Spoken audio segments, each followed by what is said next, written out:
The claim that the Quran contains historical information that was unknown or incorrect in 7th century Arabia and has since been validated is a significant aspect of the Islamic argument for its divine origin. It's important to note that, similar to the scientific claims, these are interpretations by modern scholars. Historians and critics often offer alternative explanations, such as the possibility of regional oral histories or that the narratives are too vague to be verified. The following are the primary examples put forth by proponents. 1. The story of Pharaoh and his body. This is one of the most compelling historical claims for Muslims. The Quranic narrative, in the story of Moses and the Exodus, when the Pharaoh drowns in the Red Sea, the Quran makes a unique declaration that is not found in the Bible. Surah Yunus, 10-92, states, "So today we will save you in your body, Badanika, so that you may be a sign for those who come after you. But indeed, many of mankind are heedless of our signs." The correction, advancement, the biblical account, Exodus chapter 14, does not mention the fate of Pharaoh's body. The Quran, however, explicitly states that his body would be preserved.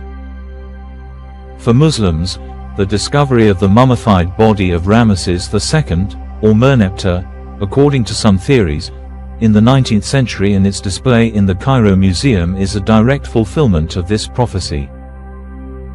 They argue that Muhammad, in 7th century Arabia, could not have known that the body of the Pharaoh of the Exodus would be recovered and preserved. 2. The identity of Haman in ancient Egypt. This is a frequently cited example of a historical correction. The biblical, historical confusion. In the biblical book of Esther, Haman is a minister to a Persian king, Ahasuerus, Xerxes, who plots against the Jews. For centuries, this was the only known reference to a figure named Haman. The Quranic narrative. The Quran places a figure named Haman in the court of the Pharaoh during the time of Moses, ordering him to build a towering structure to reach the God of Moses, Surah 28, 38, 40, 36-37. The correction, advancement. This was long considered a historical error by critics, who argued the Quran had confused Persian and Egyptian history. However, with the decipherment of Egyptian hieroglyphics, it was discovered that Haman was a title for a high-ranking official in ancient Egypt, specifically the head of stone quarrying workers, precisely the person a pharaoh would command to build a high tower. Proponents argue this was impossible knowledge for Muhammad to have possessed and that the Quran correctly placed an Egyptian, Haman, in his proper historical and functional context. 3. The use of the title, Pharaoh, the Quranic usage. The Quran uses the term Pharaoh, Fir'aun, specifically for the Egyptian ruler who confronted Moses. The historical context. In the Bible, the term Pharaoh is used generically for rulers both during the time of Joseph, which was much earlier, and Moses. Modern historical scholarship suggests that the title, Pharaoh, was not used as a personal title for the king until much later in Egyptian history, during the New Kingdom, around the 14th century BCE. During the time of Joseph, the ruler would likely have been called king. The correction, advancement. Interestingly, the Quran does make this distinction. In the story of Joseph, which predates Moses, the Egyptian ruler is referred to as the king al-Malik, not Pharaoh, e.g., Surah 12, 43, 12, 50. It is only in the story of Moses that the title Pharaoh is used consistently. This accurate differentiation of titles across different eras is seen as historically precise. 4. The people of Ad and Iram. The Quranic narrative. The Quran speaks of an ancient and powerful people called Ad, who built a magnificent, pillared city called Iram, Surah 89, 6-8. They were destroyed for their arrogance. Before the advent of Islam, These were considered by many to be mythical or fictional Arab tribes. The correction, advancement. In the 1970s and 1990s, archaeological discoveries in Oman and Yemen uncovered a previously unknown advanced civilization, the Ubar people, which was a major center of the frankincense trade. Satellite imagery and excavations revealed a fortified city with towering structures at a desert crossroads, which some archaeologists have identified with the legendary Iram of the Pillars. For proponents, the Quran's specific mention of this lost city, whose existence was only confirmed by modern archaeology, is a sign of its divine knowledge. 5. The preservation of the body of the companion of the whale. The Quranic narrative, in the story of Jonah, Yunus in Arabic, called the companion of the whale, the Quran states in Surah As-Safat, 37, 145, "Then we threw him onto the open shore while he was ill." The correction, advancement. Some Islamic scholars, drawing on this verse and others, have interpreted that his body was cast ashore in a way that protected it from decomposition, allowing it to be a sign for later people. While not a direct claim, some proponents link this to the traditional location of the tomb of Jonah in Nineveh, modern-day Iraq, which was a site of veneration for centuries. They see the long-standing preservation of this tradition as a fulfillment of the verse. 6. Pagan worship of sun, moon and Venus as gods. The key insight, their astral nature. The critical point here is not just that they were worshipped, but what they represented. The Quran, in its critique, indirectly points to their true nature as celestial deities.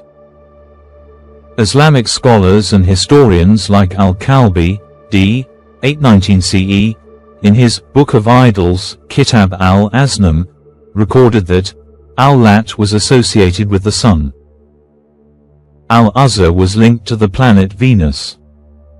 Manat was the goddess of fate or time, often associated with the moon or a dark star.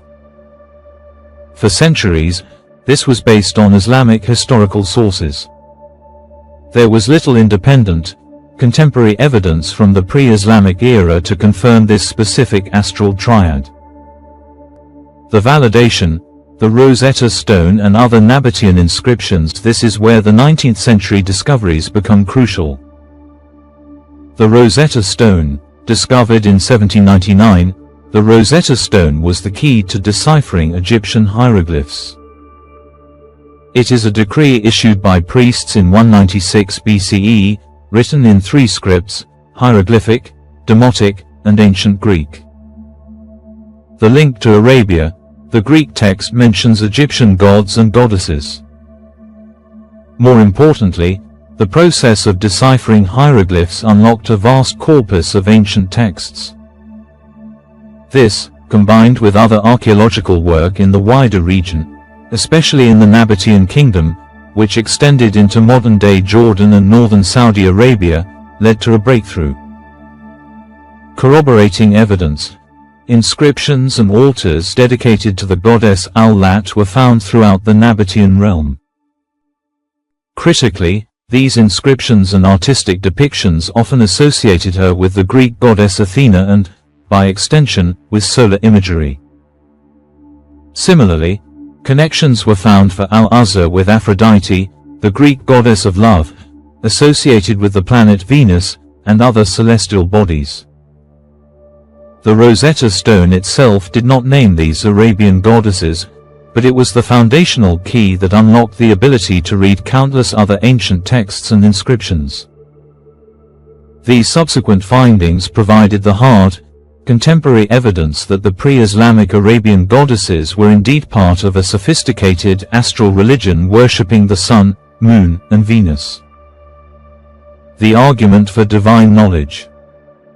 Proponents of the Quran's miraculous nature make the following case. Lost knowledge. The specific astral nature of this pagan triad was hitherto lost knowledge in the 7th century. The average Meccan may have simply viewed them as powerful tribal idols without a deep understanding of their original astrological significance.